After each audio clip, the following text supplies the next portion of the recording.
warahmatullahi wabarakatuh. Waalaikumsalam Waalaikumsalam warahmatullahi warahmatullahi wabarakatuh. wabarakatuh.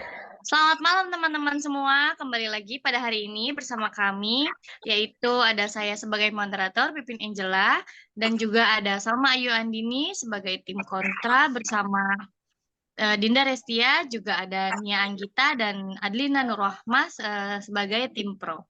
Pada malam hari ini kami akan melakukan debat yang berjudul mengenai dampak positif dan negatif terhadap pembelajaran daring di sekolah dasar. Baik, pada malam hari ini apa kabarnya kepada tim kontra dan tim pro? Apakah sehat-sehat semuanya? Alhamdulillah. Alhamdulillah sehat. Semoga kita tetap bersemangat di akhir ujian semester ini ya.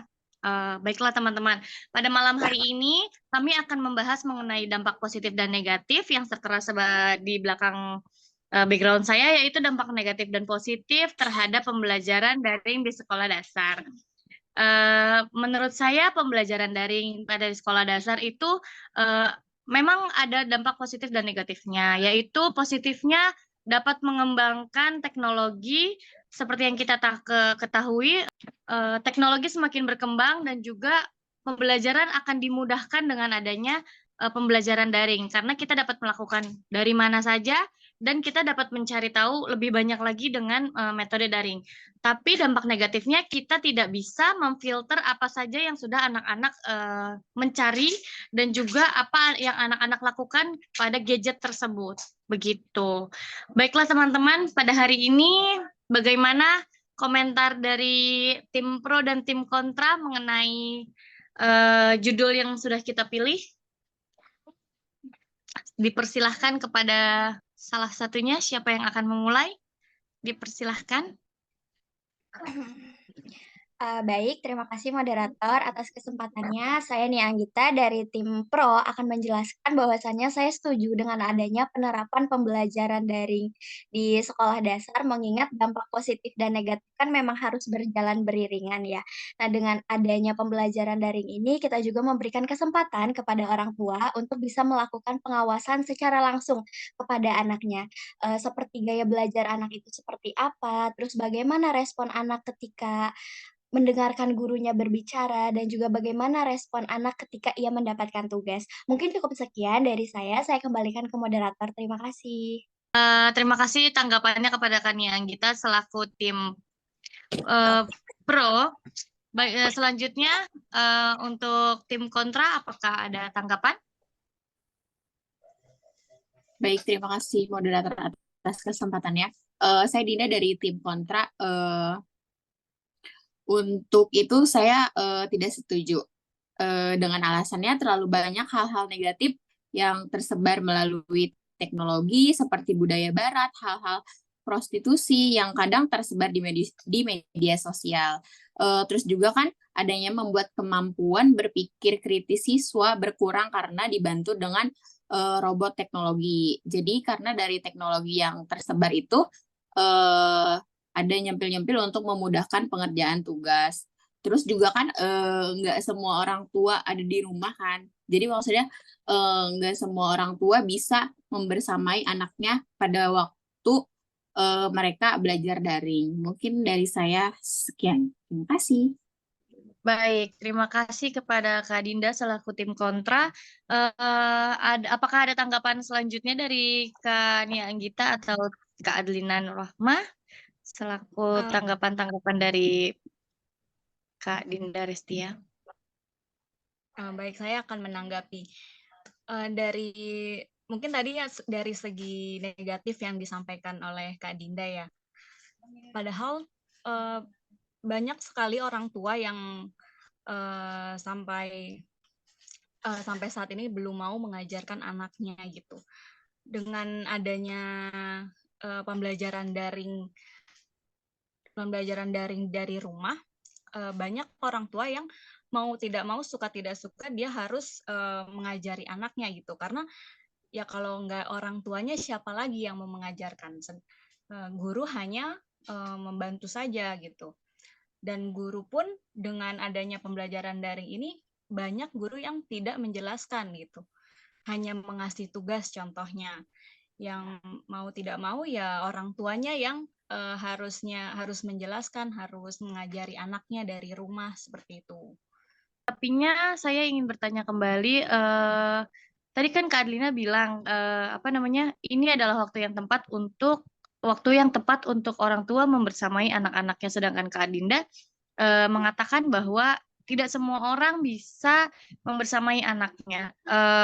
Dari Kak Ayu dan Kak Anggita, apakah ada pembahasan lainnya mengenai ini, sedangkan kita hidup sekarang di era yang serba cepat dan semua orang saya rasa lebih banyak ibu-ibu yang bekerja, entah itu bekerja di kantoran atau mereka membuka usaha kecil-kecilan di rumah, dan juga lebih banyak ibu-ibu yang mohon maaf ya, mungkin gaptek, tidak lebih pintar dari anaknya gitu, makanya dia ingin menyekolahkan anaknya lebih tinggi agar kehidupan mereka mungkin yang lebih baik lagi gitu loh. Tapi kan balik lagi, tidak semua orang bisa lebih maju daripada anaknya gitu loh. Nah, untuk menanggapi ini tuh gimana ya? Orang tua itu harus memiliki peran gitu. Jadi apapun keadaan orang tua, entah orang tua itu maaf gaptek ataupun kerja, jangan sampai si orang tua ini kehilangan perannya menjadi orang tua bagi anaknya gitu. Jadi mungkin kalau jawaban dari saya, kesadaran orang tuanya aja walaupun masih banyak kekurangan kita dalam menjadi orang tua, tapi jangan sampai anak itu kehilangan peran orang tuanya. Kalau saya nih, untuk pembelajaran PJJ itu sebenarnya Pak Nadiem Makarim juga sebenarnya itu mengatakan kurang efektivitas. Mengapa? Karena balik lagi ke orang tua. Nah, adanya kekerasan di domestik di keluarga. Nah, bisa menimbulkan kekerasan domestik di keluarga mengenai orang tuanya yang kurang sabar. Nih, ada kutipan dari kompas.com, bahkan ada yang mengalami depresi karena tidak ketemu dengan teman-temannya. Itu menurut anak-anaknya, ketemu dengan guru-gurunya dan berbagai macam permasalahan domestik mulai dari stres yang disebabkan terlalu banyak berinteraksi di rumah atau tidak keluar. Akhirnya anak-anak itu menjadi broken home.